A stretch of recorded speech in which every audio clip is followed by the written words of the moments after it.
Berikut paparan utama edisi Khamis 22 September 2016.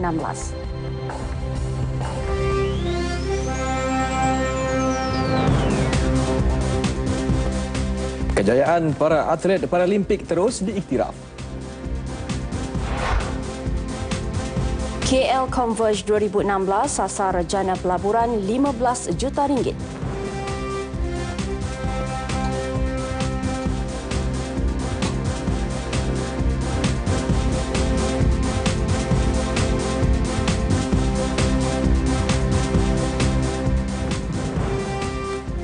Atlet Paralimpik negara diiktiraf sebagai ikon Malaysia bagi pencapaian luar biasa dalam bidang sukan. Meskipun atlet Paralimpik mempunyai kekurangan diri dan berdepan cabaran, namun mereka sentiasa beriltizam serta mempunyai kemahuan untuk berjaya di pentas besar dunia. Pengiktirafan itu disuarakan oleh Perdana Menteri pada majlis menyambut kepulangan kontingen Paralimpik Rio 2016 di Kompleks Bunga Raya Lapangan Terbang Antarabangsa Kuala Lumpur KLIA. Menurut Datuk Seri Najib, kisah kejayaan atlet Paralimpik pada tamasya sukan berprestij itu sepatutnya merangsang semua rakyat Malaysia supaya berusaha lebih gigih. Inilah kisah mereka dan kisah mereka itu kisah kontingen Paralimpik ke Rio tahun 2016 ini saya nak jadikan sebagai satu rangsangan yang amat kuat kepada semua rakyat Malaysia supaya kita akan berdiri lebih tinggi lagi, kita akan berasa lebih bangga lagi, kita akan berusaha lebih bersungguh-sungguh lagi. Jadikan mereka ini sebagai contoh dan role model kepada kita semua. Sebab itulah kita kata mereka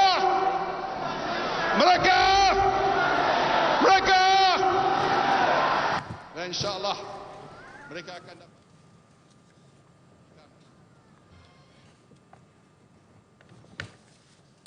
Perdana Menteri turut memberikan penghargaan kepada penaung Majlis Paralimpik Malaysia Tun Najin Abdullah. Dan saya tak kena kalau saya tidak beri penghargaan pada seorang individu yang telah memberi kepimpinannya yang amat bermakna kepada kejayaan kontingen kita. Oh, insan yang saya maksudkan ialah yang amat berbahagia Tun Najin Abdullah sebagai pengurusi Persatuan Paralimpik Kebangsaan yang telah banyak memberi sumbangan. Dalam pada itu, atlet Paralimpik yang berjaya menghadiahkan pingat gangsa untuk negara Siti Nur Radiah Ismail bakal menerima insentif tambahan berjumlah RM100,000 lagi. Perdana Menteri turut mengumumkan penghargaan turut diberikan kepada jurulatih yang berjaya membentuknya menjadi atlet luar biasa. Insentif tambahan ini diumumkan oleh Perdana Menteri Datuk Seri Najib Tun Razak pada majlis sambutan Vira Emas Atlet Paralimpik yang kembali dari Rio de Janeiro. Anak sulung dari 4 orang adik-beradik Muhammad. InsyaAllah mereka akan dapat ganjaran yang kita janjikan. Pingat emas 1 juta. Dan mereka akan dapat pension. Pingat emas 5,000 ya, pension. Dan saya juga tiap-tiap bulan saya juga nak tambah yang pingat gangsa 100,000, saya nak jadikan 200,000. Jadi inilah sumbangan kita. Para jurulatih pun kita akan beri juga ganjaran pada mereka sebab mereka juga adalah the unsung heroes. Siti Nur Radiah Ismail meraih pingat gangsa acara lompat jauh wanita T20 masalah pembelajaran. Pingat emas hadir menerusi Muhammad Rizwan Muhammad Puzi dalam acara 100 meter T36 Cerebral Palsy, Muhammad Ziad Zulkifli acara lontar peluru F20 masalah pembelajaran dan Abdul Latif Romli acara lompat jauh T20 masalah pembelajaran. Kontingen Paralimpik negara berjaya merangkul 3 pingat emas dan 1 gangsa dengan 2 daripadanya merupakan rekod baharu dunia dan kejohanan.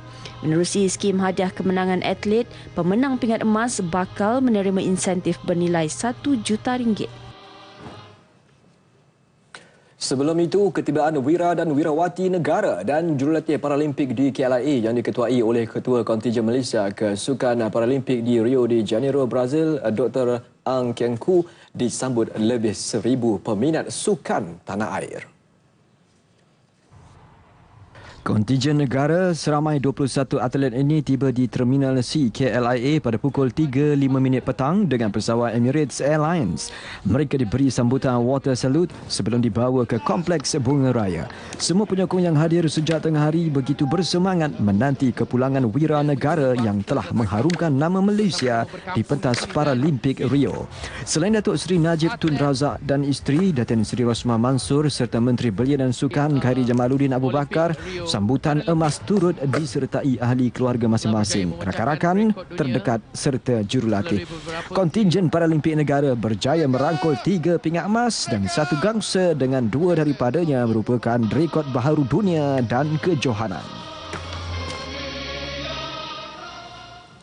Ketika kuasa-kuasa besar saling menuding jari dalam mencari penyelesaian konflik Syria, Malaysia berpendirian Majlis Keselamatan PBB perlu bertindak lebih tegas. Dalam mesej kepada masyarakat antarabangsa, Timbalan Perdana Menteri Datuk Seri Dr. Ahmad Zahid Hamidi berkata, selepas berlarutan lebih 5 tahun, sekarang adalah masa untuk menamatkan sama sekali konflik Syria. Untuk itu, Malaysia menggesa PBB berusaha ke arah mencapai kesepaduan dan keseragaman dalam aspek matlamat dan tindakan penyelesaian konflik. Beliau berucap pada mesyuarat Majlis Keselamatan PBB mengenai Syria sempena Perhimpunan Agung UNGA ke-71. Timbalan Perdana Menteri dilihat antara pemimpin paling lantang bersuara. Berkongsi kesedihan Malaysia berhubung kematian orang awam terutama kanak-kanak dalam konflik Syria, beliau berkata dunia masih gagal menghentikan pencabulan undang-undang antarabangsa dan di luar batasan kemanusiaan. We wince at images of children gasping for their last breath after being attacked with chemical weapons. And we were heartbroken by the sight of 5-year-old Omran Dagnesh covered in dust and blood, sitting quietly, alone and in a shock, waiting in an ambulance after he was pulled out from the rubble of his family home. Many others sadly did not make it alive. Nada tegas Timbalan Perdana Menteri itu membuktikan Malaysia serius dalam isu Syria. Selaku ahli kepada Badan Dunia, Malaysia katanya memberi sokongan tidak berbelah bahagi kepada segala keputusan majlis. Itu terutama berkaitan usaha menamatkan peperangan yang sudah meragut ratusan ribu nyawa dan menyebabkan berjuta-juta lagi menjadi pelarian. We strongly demand that the conflicting parties respect international humanitarian law, particularly in providing unfiltered humanitarian access and in protecting civilian and civilian objects, including children, relief or rescue personnel, school and hospital. Konflik berdarah di Syria yang tiada kesudahan, satu ujian getir kepada keupayaan Majlis Keselamatan PBB untuk bersatu dalam pendekatan ke arah penyelesaian mapan dan kredibel. Malaysia turut mengutuk keras serangan ke atas konvoi bantuan kemanusiaan PBB berhampiran Aleppo pada malam Isnin lalu yang meragut lebih 12 nyawa petugas misi bantuan. Datuk Seri Dr. Ahmad Zahid menyifatkannya sebagai menjijikkan. Ekoran serangan udara terhadap 31 truk konvoi PBB, Badan Dunia itu menggantung semua operasi bantuan kemanusiaan di Syria. Saya fikir itu sesuatu yang amat menjijikkan kerana konvoi yang membantu mangsa terutama di hospital dan juga di kawasan-kawasan yang konflik dengan pasukan konvoi yang tidak ada senjata, kumpulan perubatan dan juga kumpulan yang tertulis United Nations harusnya dihormati. Dan saya merasakan bahawa jika ada beberapa pihak yang mempertikaikan seolah-olah ada berlaku kesilapan dan tidak mengakui kesilapan dari segi pengeboman dan juga apa yang disebutkan di dalam perbincangan Majlis Keselamatan memperlihatkan bahawa ianya hanya suatu tindakan dan resolusi, dan yang penting bagi Malaysia ialah tidak ada mangsa, tidak ada penganiayaan, dan aspek kemanusiaan mesti diberikan keutamaan di Syria. Kesemua 6 pusat pemindahan di daerah Kuala Muda yang dibuka ekoran banjir akibat fenomena air pasang besar ditutup petang tadi. Lebih 1,020 penduduk daripada 251 keluarga sudah dibenarkan pulang ke rumah masing-masing setelah air surut. Pusat pemindahan tersebut ialah Sekolah Kebangsaan Sri Kuala, Dewan Kampung Paya, Surau Kampung Sungai Yu, Rumah Jawatankuasa Kemajuan dan Keselamatan Kampung Sungai Meriam, Dewan Teluk Amboi dan Pusat Komuniti Sihat Perkasa Negara Kampung Sungai Pial. Kebanyakan rumah penduduk yang terlibat terletak berhampiran kawasan pantai selain di kawasan rendah. Selain itu, air pasang besar turut menyebabkan hakisan pantai yang teruk di sepanjang 5 km, kerosakan jalan dan sawah padi serta pintu air pecah akibat dibadai ombak. Di Perak, pusat pemindahan banjir di Kampung Pancor, Pantai Remis yang dibuka beberapa hari lalu juga ditutup 10 pagi tadi. Menurut Pegawai Bencana Operasi Angkatan Pertahanan Awam Malaysia, Syamsur Syahuddin, 73 penduduk terjejas daripada 18 keluarga telah pulang ke rumah masing-masing secara berperingkat mulai 8 pagi tadi kerana banjir yang semakin pulih. Setakat tengah hari tadi, hanya pusat pemindahan banjir di Sekolah Kebangsaan Tapak Semenang, Teluk Intan masih aktif menempatkan 17 penduduk daripada 3 keluarga. Ekonomi digital disasar menyumbang kira-kira 20% terhadap keluaran dalam negara kasar KDNK menjelang 2020. Menurut Menteri Komunikasi dan Multimedia, Datuk Seri Dr. Saleh Tun Said Keruak, ekonomi digital akan menjadi fokus dalam bajet 2017. I am proud that the ICT industry has developed into one of the most important economic sectors in Malaysia. Indeed, the government has targeted that the digital economy will contribute approximately 20% of the gross domestic product by 2020. Tambahnya, teknologi dalam teknologi maklumat dan komunikasi ICT, terutamanya jalur lebar, pengkomputeran awam, data besar dan internet perkara IoT menjadi pemacu pendigitalan bagi semua industri. Selaras dengan tema KL Converge 2016 Touch the Future, bertepatan untuk mengkaji pelbagai kemungkinan pada masa depan, terutamanya dalam merevolusikan teknologi berpaksikan rakyat. Datuk Seri Dr. Muhammad Saleh berucap merasmikan KL Converge 2016 di Pusat Konvensyen Kuala Lumpur. Turut hadir Ketua Setiausaha Kementerian Komunikasi dan Multimedia, Datuk Seri Dr. Sharifah Zarah Said Ahmad. Kementerian Komunikasi dan Multimedia akan memberi keutamaan untuk meningkatkan lagi akses internet menerusi pelbagai projek jalur lebar berkelajuan tinggi, jalur lebar berkelajuan tinggi 2 dan jalur lebar sub bandar. Menurut Datuk Seri Dr. Muhammad Saleh, setakat ini kelajuan jalur lebar telah ditingkatkan dengan kewujudan 1.9 juta pusat di bawah jalur lebar berkelajuan tinggi yang memberi manfaat kepada 3.1 juta premis.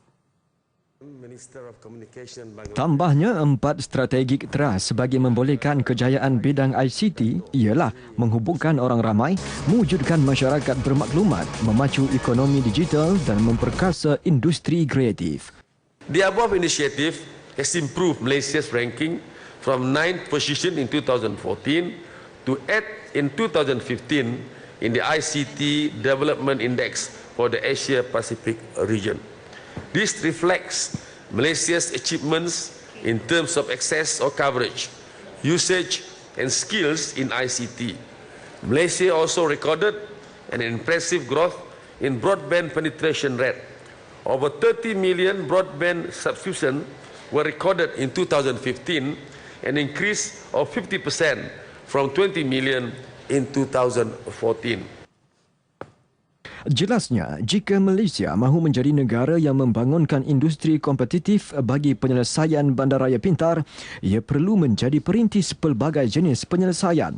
Ini termasuk menambah baik kehidupan warga negara dan menyediakan platform untuk syarikat-syarikat membangunkan pelbagai penyelesaian inovatif.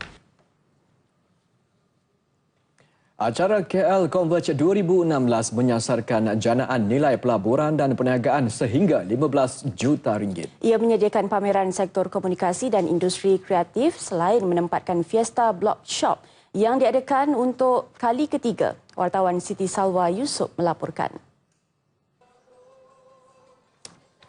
Bermula hari ini sehingga 24 September, KL Converge anjuran Kementerian Komunikasi dan Multimedia KKMM menawarkan antaranya perkhidmatan telekomunikasi dan gerai dari agensi-agensi kerajaan berkaitan. Turut dipamerkan teknologi komunikasi seperti permainan digital dan jualan dari blog atas talian. Dirasmikan Menteri KKMM, Datuk Seri Dr. Muhammad Saleh Tun Said Keruak. Acara ini disertai syarikat telekomunikasi tempatan dan antarabangsa. Kami dari Pinjaman RTW, kami menyertai Fiesta Blog Shop di KL Converse. Kami menawarkan dekat sini pakaian muslimah. Hari ini kami ada pakaian baru, iaitu kurta. Kurta ni sesuai untuk orang yang ke umrah lah. Datanglah beramai-ramai selama 3 hari kami menyertai program ni lah. Sempena KL Converge, saya Aisyah Wong berada di KLCC selama 3 hari. Kami menawarkan pelbagai aksesori, ada tudung, ada pants, kolaborasi dengan BMO. Kami mengadakan promosi untuk aksesori 300 dan untuk hijab 400, 4 helai 100. Sementara itu, para pengunjung dan peserta berpeluang mengikuti persidangan berkaitan bidang komunikasi industri kreatif yang dapat memberi pengetahuan. Hari ini saya menghadiri Broadband Asia Forum di mana hari ini juga adalah hari pembukaan untuk KL Converge di mana para pengunjung dapat melihat sendiri apakah perkhidmatan yang terkini ditawarkan oleh pemberi perkhidmatan di Malaysia dan juga pemberi perkhidmatan dari beberapa buah negara yang mengambil bahagian di dalam KL Converge ini. Saya datang ni nak tengok pasal telekomunikasi. So ada apa pelan yang terbaik ke, ada apa teknologi yang terbaik. So bolehlah guna untuk company ke, untuk rumah ke. Nampak menarik sangat. Kita kawan-kawan semua datang sini main 3D semua game. Lepas tu ada banyak tempat menarik. Kami memang suka KL lah. Baru first time. Antara syarikat tempatan yang terlibat iaitu Celcom, Maxis, Digi, Telekom Malaysia, RTM, Finas dan MDEC. Manakala syarikat antarabangsa seperti Fujitsu Limited, NEC Corporation dan Bongs Incorporated Jepun. KL Converge 2016 yang diadakan selama 3 hari di Pusat Convention Kuala Lumpur menyasarkan seramai 15,000 orang pengunjung. Terdapat lebih dari 100 buah gerai melibatkan syarikat tempatan juga antarabangsa. Siti Salwa Yusof untuk RTM. KL Converge 22 hingga 24 September 2016 bermula pukul 9 pagi bertempat di Pusat Convention Kuala Lumpur menggabungkan industri kreatif seperti komunikasi, penyiaran, animasi, muzik, drama dan sebagainya. Juga pelbagai aktiviti menarik menanti anda menampilkan gaya hidup digital ke arah negara berdigital pintar. KL Converge, jumpa di sana. Bertemu kembali, pasukan siasatan bersama JIT akan mengeluarkan laporan siasatan jenayah berhubung nahas pesawat penerbangan Malaysia Airlines MH17 hujung bulan ini. Laporan tersebut akan menentukan siapa yang bertanggungjawab menjadi dalang menembak jatuh pesawat itu di timur Ukraine 2 tahun lalu. Menteri Pengangkutan Datuk Seri Liau Tiong Lai berkata pihak kementerian akan menunggu sehingga laporan dikeluarkan sebelum mengambil sebarang tindakan undang-undang terhadap pelaku jenayah dalam tragedi MH17. We would like to bring this perpetrator to court. That's why Malaysia, working together with 4 other countries, coming up with proposal either to bring this perpetrator to the international court or to the national court. Tambah Datuk Seri Liau, kerajaan sentiasa komited terhadap isu ini bagi mencari kebenaran dan keadilan untuk mangsa MH17. Menteri Luar Datuk Seri Anifah Aman sedang mengadakan perjumpaan bersama rakan sejawatannya dari Australia, Belgium, Belanda dan Ukraine untuk berbincang mengenai MH17. Beliau berkata demikian selepas merasmikan Sekolah Jenis Kebangsaan Cina Bandar Sungai Long di Kajang. Pada 17 Julai 2015, Lembaga Keselamatan Belanda DSB melaporkan MH17 ditembak oleh peluru berpandu buk milik Rusia. Ia dilancarkan dari kawasan yang dikawal pemberontak pro-Rusia tetapi tidak mengenal pasti pihak yang bertanggungjawab dalam tragedi itu. Seorang ibu tunggal Nur Izzatul Farahirah dijatuhkan hukuman penjara 2 tahun selepas mengaku bersalah memiliki bahan berkaitan pengganas iaitu pengikat kepala kumpulan militan Daesh. Hakim Mahkamah Tinggi Kuala Lumpur Datuk Azman Abdullah memerintahkan Nur Izzatul menjalani hukuman penjara bermula dari tarikh ditangkap pada 19 Mei lalu. Nur Izzatul Farahirah didakwa memiliki pengikat kepala yang berwarna hitam dan bertulis Jawi yang ditemui di sebuah rumah di Desa Pandan, Kuala Lumpur pada 11.50 pagi 19 Mei lalu. Ibu seorang anak itu didakwa mengikut Seksyen 130JB-1-A Kanun Keseksaan. Jika sabit kesalahan, boleh dihukum penjara maksimum 7 tahun atau denda dan boleh dilucutkan hak terhadap bahan berkenaan. Berdasarkan fakta kes, ketika menonton nasyid di Majlis Solidariti Palestin di Dataran Shah Alam, Nur Izzatul Farahirah telah membeli selai mafla berlogo Palestin, 2 pengikat kepala berwarna hitam yang salah satunya berlogo bulat putih dipercayai logo Daesh. Pengikat kepala berkenaan telah dihantar untuk dianalisis dan pakar pengkaji kumpulan pengganas mengesahkan ianya berkait dengan kumpulan militan berkenaan malah tertuduh dipercayai penyokong ideologi keganasan. Nur Izzatul turut dihukum penjara 2 tahun selepas mengaku bersalah memalsukan 2 kepingkat pengenalan kepunyaan individu lain masing-masing atas nama yang sama dengan niat untuk menggunakan kad-kad itu sebagai tulen. Dia didakwa melakukan kesalahan itu di tempat, waktu dan hari sama mengikut Seksyen 467 Kanun Keseksaan yang memperuntukkan hukuman penjara maksimum 20 tahun dan boleh dikenakan denda. Kedua-dua hukuman penjara itu bermula dari tarikh dia ditangkap pada 19 Mei lalu. Dalam pada itu, 4 lelaki disyaki terbabit dalam aktiviti keganasan ditahan dalam operasi khas sekitar Selangor dan Pahang. Mereka adalah 3 warga asing dan seorang rakyat tempatan ditangkap bahagian kaunter terorisme cawangan khas PDRM antara 2 Ogos hingga 17 September lalu. Ketua Polis Negara Tan Sri Khalid Abu Bakar dalam satu kenyataan memaklumkan suspek pertama adalah warga Bangladesh berusia 37 tahun, pemilik sebuah restoran di Bukit Bintang. Dia disyaki terbabit dalam penyelundupan senjata api bagi kegunaan anggota pengganas antarabangsa dan tersenarai dalam Red Notice Interpol. Suspek ditangkap pada 19 Ogos dan telah diusir ke negara asal pada 2 September lalu. Suspek kedua pula warga Nepal berusia 38 tahun, ahli perniagaan pusat hiburan dan penginapan. Dia disyaki terbabit dalam aktiviti pemalsuan dokumen perjalanan bagi kegunaan anggota pengganas antarabangsa. Suspek ditangkap pada 19 Ogos dan diusir ke negara asal pada 2 September 2016. Suspek ketiga warga Morocco berusia 26 tahun dan bekerja sebagai juru kimpal. Dia merupakan anggota kumpulan pengganas Daesh yang pernah ditangkap oleh pihak berkuasa Turki semasa percubaan menyusup masuk ke Syria pada awal Februari lalu. Selepas dibebaskan, dia menyusup masuk ke Malaysia pada awal Mei 2016. Suspek ditahan pada 2 Ogos lalu dan diusir pulang ke negara asal pada 21 September. Suspek terakhir rakyat Malaysia berusia 34 tahun, bekerja sebagai pemandu peribadi seorang ahli perniagaan dan mempunyai hubungan dengan Muhammad Wandi Muhammad Jadi. Suspek disyaki aktif mempromosi kumpulan pengganas Daesh di akaun Facebooknya.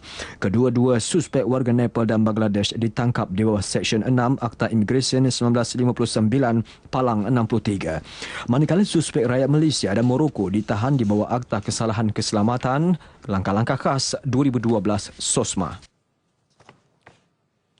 Kementerian Pendidikan akan berbincang dengan Polis Diraja Malaysia PDRM berhubung langkah bersama yang akan diambil untuk menjaga keselamatan pelajar di luar kawasan sekolah. Menterinya Datuk Seri Mahzir Khalid menjelaskan langkah kawalan itu melibatkan sekolah yang terletak di kawasan kritikal dan berhampiran jalan-jalan utama.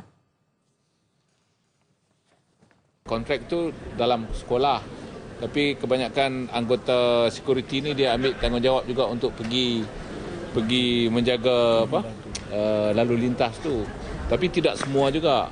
Sebab tu saya ingat elok jugalah kalau kementerian kita duduk juga dengan pihak PDRM ni, pihak pasukan polis Diraja Malaysia, untuk kita berbincang dan minta supaya kalau boleh kita tengok beberapa sekolah yang kritikal. Bukan semua. Tak ada sekolah yang pintu pagar sekolah tu bukan main road. Ni yang kita bercakap ni, pintu sekolah tu kita buka saja, di luar sana adalah main road. Beliau mengulas isu langgar lari di kawasan luar sekolah yang semakin kerap berlaku sepanjang tahun ini. Orang ramai dinasihatkan berhati-hati ketika memandu di sekitar kawasan sekolah dan memastikan keselamatan anak-anak mereka. Semalam viral di media sosial video seorang pelajar SK Teluk Medan Bagan Serai Perak maut dilanggar sebuah lori di hadapan pintu pagar sekolah berkenaan. Seorang remaja perempuan yang dilarikan dua individu ketika sedang menunggu van ke sekolah ditemui selamat selepas kira-kira 7 jam kejadian itu berlaku. Dalam kejadian 7 pagi tadi, Nur Darlin Dazira Azhar, 15 tahun, dilaporkan dilarikan dua individu menggunakan sebuah motosikal ketika sedang menunggu van sekolah di hadapan rumahnya di Bandar Tun Hussein On, Kuala Lumpur. Nur Darlin ditemui selamat oleh orang awam berdekatan sebuah pasar raya yang terletak kira-kira 3 km dari rumahnya sebelum dibawa pulang kira-kira pukul 2.20 petang tadi. Dia ditinggalkan dua individu berkenaan di kawasan itu selepas berita mengenai kejadian itu tersebar di laman sosial. Juliana Jeffrey, 42 tahun, menemui Nur Darlin Dazira sedang berjalan seorang diri di kawasan itu selepas pulang dari menghantar anak ke sekolah, lalu menghantarnya pulang. Nur Darlin dilaporkan menaiki motosikal suspek secara paksa selepas diacukan parang. Seorang daripada rakannya yang berada di dalam van sekolah itu ternampak Nur Darlin berada di atas motosikal dan cuba melambai tangan tetapi dihalang oleh lelaki berkenaan. Dua suspek utama kes pembunuhan kejam dua beranak di Taman Puteri Wangsa, Johor Bahru semalam ditangkap polis sekaligus kes itu dianggap selesai. Kedua-dua suspek berusia 20-an itu ditahan dalam tempoh kurang 8 jam selepas kejadian. Ketua Polis Johor Datuk Wan Ahmad Najmuddin Muhammad dalam satu kenyataan memaklumkan motif pembunuhan dipercayai kerana cinta terhalang. Kedua-dua suspek ditahan di kilometer 142.4 Lebuh Raya Utara Selatan, susur ke Paguh untuk melarikan diri ke Kuala Lumpur menaiki bas ekspres. Tangkapan dibuat hasil maklumat 5 suspek lain berusia antara 18 dan 20 tahun. Beberapa barangan dipercayai milik mangsa turut dirampas. Sementara itu, polis turut berjaya menangkap seorang lagi suspek terakhir pada 3.30 pagi tadi. Kesemua 8 suspek akan dipohon direman mengikut Seksyen 117 Kanun Prosedur Jenayah untuk siasatan lanjut. Dalam kejadian kira-kira 10.30 pagi semalam, mangsa M. Mariai, 56 tahun dan anak perempuannya S. Turgadevi, 15 tahun meninggal dunia setelah ditikam di beberapa bahagian badan. Seramai 33 warga asing termasuk kanak-kanak ditahan kerana tidak memiliki dokumen perjalanan sah serta tinggal lebih masa. Operasi Jabatan Imigresen Pulau Pinang malam tadi menyasarkan perkampungan setinggan dihuni lebih 100 warga asing di Jalan Kota Giam, Georgetown. Menurut Ketua Operasi Jabatan Imigresen Negeri Fairuz Ismail, seramai 109 warga asing diperiksa dalam serban Ops Ikrar bermula 12.30 malam dan berakhir 2 jam kemudian. Mereka yang ditahan terdiri daripada 7 lelaki, 10 perempuan dan 16 kanak-kanak warga Myanmar, Bangladesh dan Indonesia berumur antara 1 bulan hingga 50 tahun. Pemeriksaan mendapati terdapat majikan membekalkan kad UNHCR palsu kepada pekerja warga asing terbabit dengan harga RM50 setiap satu. Kesemua yang ditahan dibawa ke Dipo Tahanan Imigresen di Juru untuk tindakan lanjut dan akan disiasat mengikut Seksyen 6-1-C Akta Imigresen 1959 Palang 63 dan Seksyen 15-1-C Akta sama. 4 jabatan di bawah Dewan Bandaraya Kuala Lumpur di BKL sedang disiasat oleh pasukan petugas khas yang ditubuhkan di BKL dengan kerjasama Suruhanjaya Pencegahan Rasuah Malaysia SPRM. Siasatan membabitkan aspek amalan, sistem dan prosedur kerja yang digunakan 4 jabatan tersebut. Timbalan Menteri Wilayah Persekutuan Dato' Dr. Loga Bala Mohan berkata jabatan itu adalah Jabatan Perancangan Bandar, Jabatan Pengurusan Perumahan dan Pembangunan Komuniti, Jabatan Sumber Manusia serta Jabatan Perancangan Ekonomi dan Pembangunan. Lebih 2,000 pegawai dan kaki tangan 4 jabatan berkenaan akan diminta membuat pengisytiharan harta bagi memastikan integriti mereka. This is a task force to look into the procedure. It's not individual. It's looking into the procedure. It's not individual. Individual. It's nothing to do with individual. It is to do with the procedures that BPKL has implemented and whether these procedures have got loopholes where people can take advantage of the system. So that is what SPRM is looking into. It's not about investigating anybody or in particular any individual ex or current. Pegawai atau kaki tangan terlibat dengan kegiatan rasuah dan salah laku integriti, DBKL akan mengambil tindakan tata tertib ke atas mereka. Dato' Dr. Loga ditemui selepas merasmikan sambutan Hari Penguatkuasa DBKL ke-47 di Ibu Negara. Malaysia Airlines Berhad MAB hari ini memuktamadkan perjanjian dengan syarikat subsidiari General Electric GE CFM International bagi pembelian enjin LEAP 1B untuk pesawat Boeing 737 MAX. Perjanjian pembelian itu disaksikan Perdana Menteri Datuk Seri Najib Tun Razak di bangunan Perdana Putra Putrajaya. Perjanjian yang bernilai $630 juta Amerika atau 2.6 bilion ringgit itu ditandatangani Pengarah Urusan Kumpulan dan Ketua Pegawai Eksekutif Malaysia Airlines Berhad Peter Bellew, Pengurus Besar Jualan Asia Pasifik CFM International Chris Rewa dan Presiden GE ASEAN Wouter van Wijk. Turut menyaksikan majlis itu Menteri Perdagangan Antarabangsa dan Industri Datuk Seri Mustafa Mohamed, Pengerusi MAB Tan Sri Muhammad Nur Muhammad Yusof serta Pengerusi dan Ketua Pegawai Eksekutif GE Jeff Immel. Enjin generasi baru LEAP yang dijadualkan penghantarannya pada tahun 2020 itu mempunyai pelbagai kelebihan termasuk lebih aerodinamik selain menjimatkan bahan api sebanyak 15% dengan kos penyelenggaraan rendah. Dalam majlis itu, MAB turut menandatangani perjanjian persefahaman MOU dengan GE untuk bekerjasama dalam bidang pembangunan kepimpinan berterusan. Rizab Antarabangsa Bank Negara Malaysia berjumlah 392.5 bilion ringgit bersamaan 97.7 bilion dolar Amerika pada 15 September 2016. Paras Rizab ini memadai untuk membiayai 8.1 bulan import tertangguh dan merupakan 1.2 kali hutang luar negeri jangka pendek.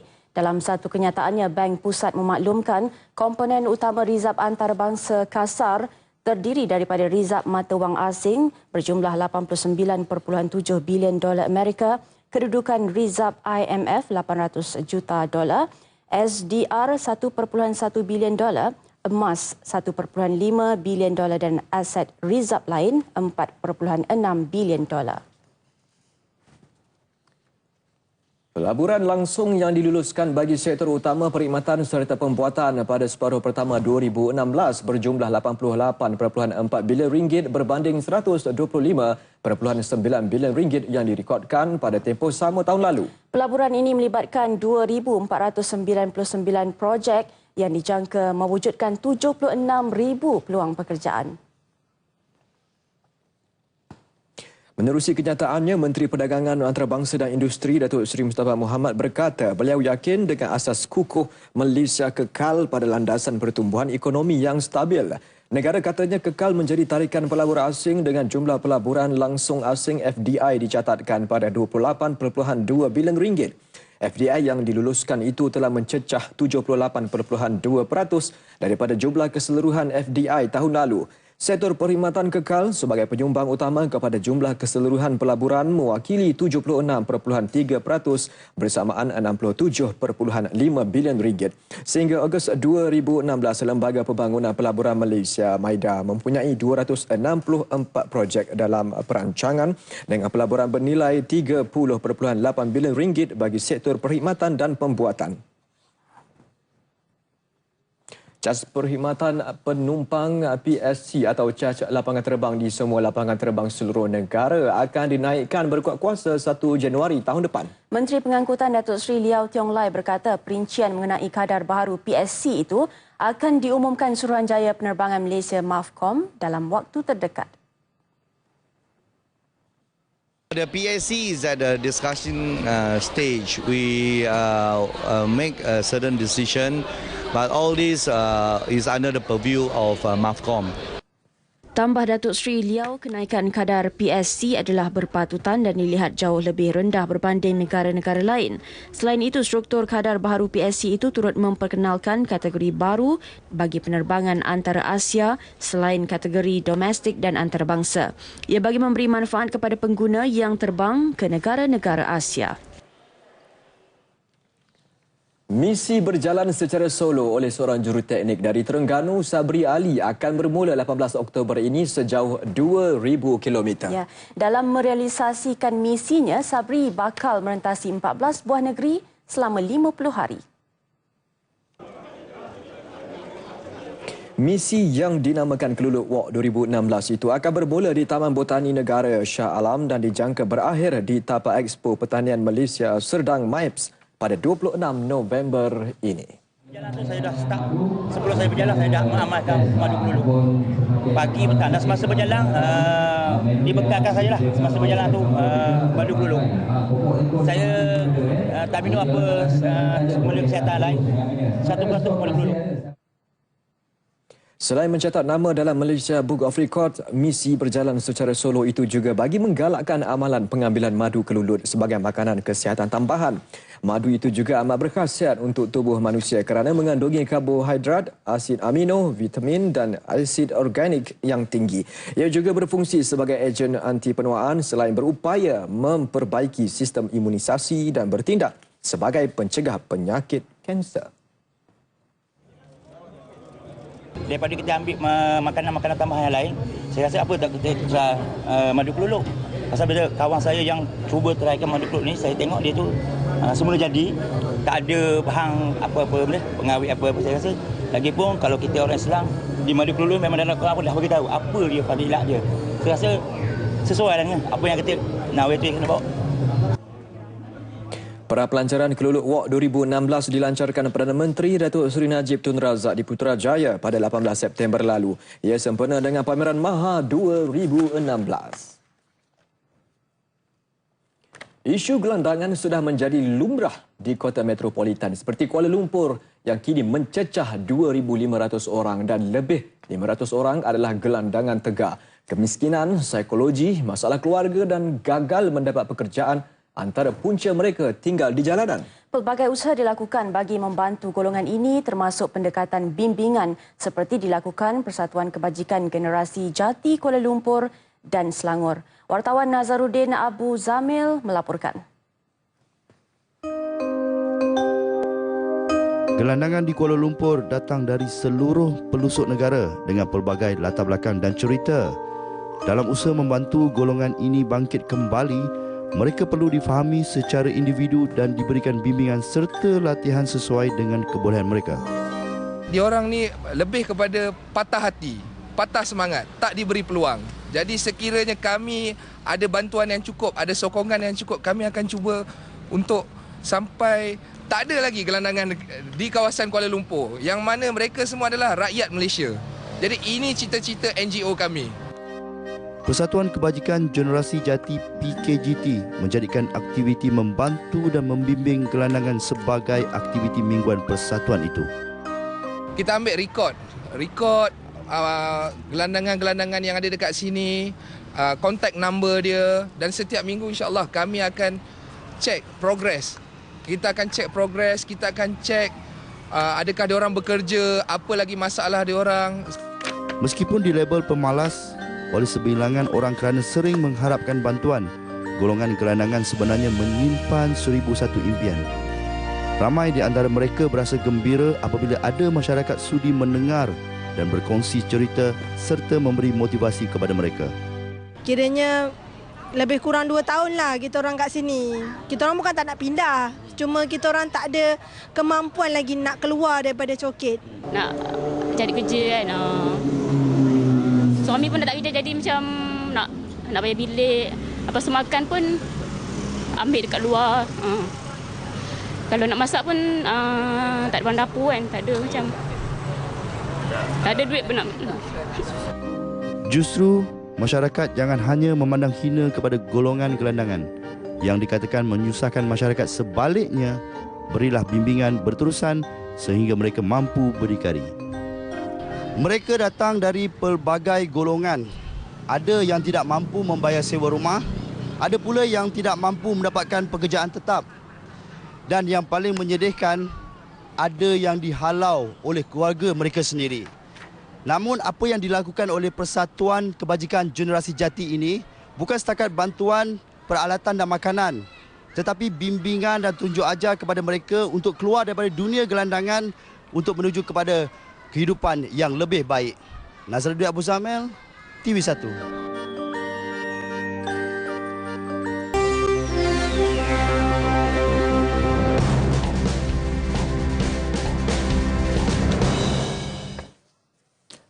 Kita ke berita sukan. Selepas kejayaan atlet Paralimpik negara, Kementerian Belia dan Sukan KBS akan terus mencari bakat baru untuk menambah jumlah atlet Paralimpik bagi memastikan kesinambungan kejayaan negara. Menterinya Khairi Jamaluddin Abu Bakar menjelaskan program akan disusun untuk mengenal pasti anak muda daripada golongan OKU yang berbakat bagi mewakili negara. Selain itu, kisah kecemerlangan atlet Paralimpik akan dijadikan inspirasi bagi menarik minat anak muda menjadikan sukan sebagai kerjaya.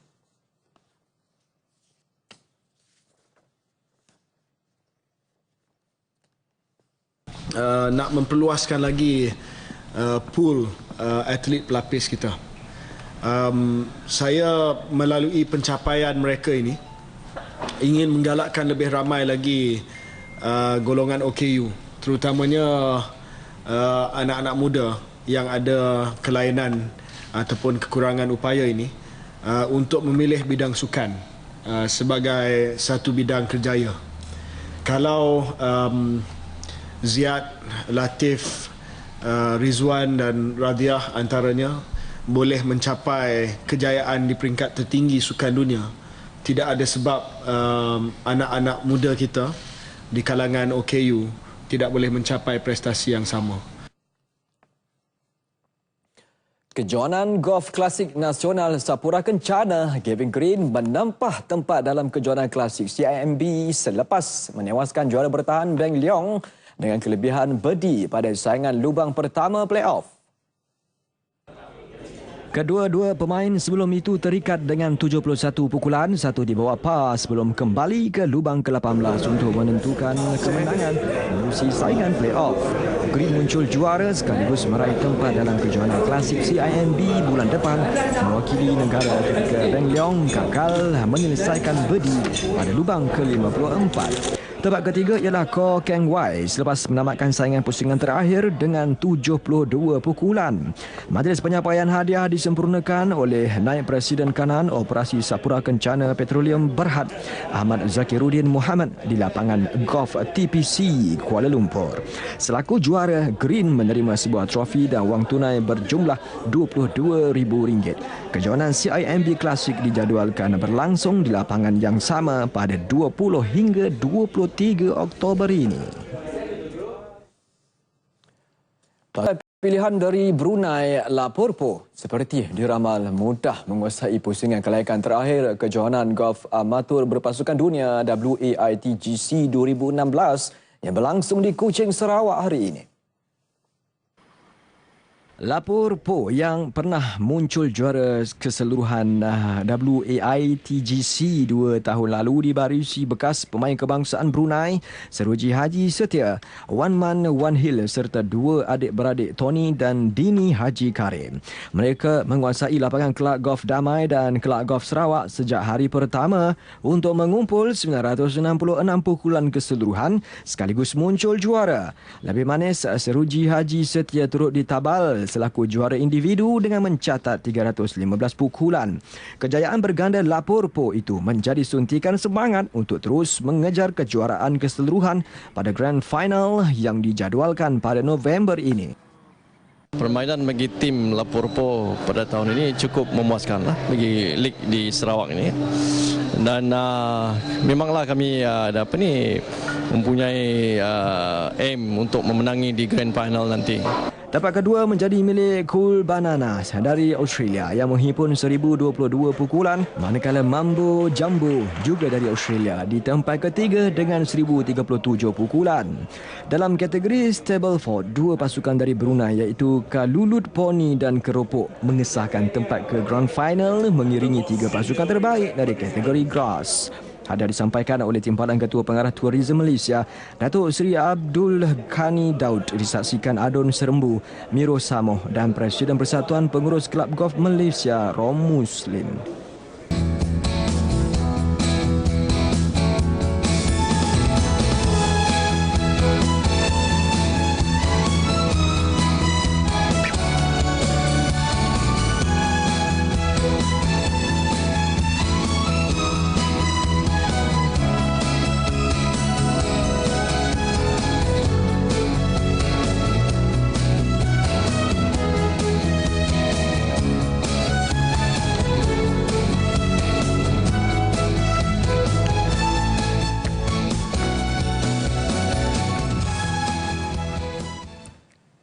Perancangan menjadikan Labuan sebagai antara destinasi pelancongan terkenal di negara ini bakal tercapai. Ini ekoran kebenaran kerajaan meluluskan penerbangan terus Malindo Air dari China ke wilayah ini.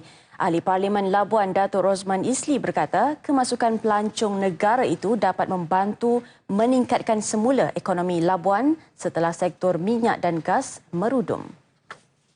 Kelulusan Malindo Air untuk penerbangan charter flight daripada bandar Naning ke Labuan dan juga Guyang ke Labuan. Dua bandar yang mana kelulusannya akan bermula 1 Oktober hingga 31 Disember. Terdahulu beliau mempengerusikan mesyuarat mengenai pelancongan di Labuan. Selamat pulang Wira Paralimpik Negara. Itu antara sorakan kedengaran pada sambutan besar-besaran ketibaan Wira dan Wirawati atlet Paralimpik Negara sekembali dari Brazil siang tadi. Kejayaan yang dicapai mereka bukan sahaja membanggakan negara, malah keluarga mereka. Ya, Mazalina, selayaknya mereka digelar Permata Negara yang berkilau. Ya, tahniah buat semua. Dengan itu, Assalamualaikum dan salam sejahtera.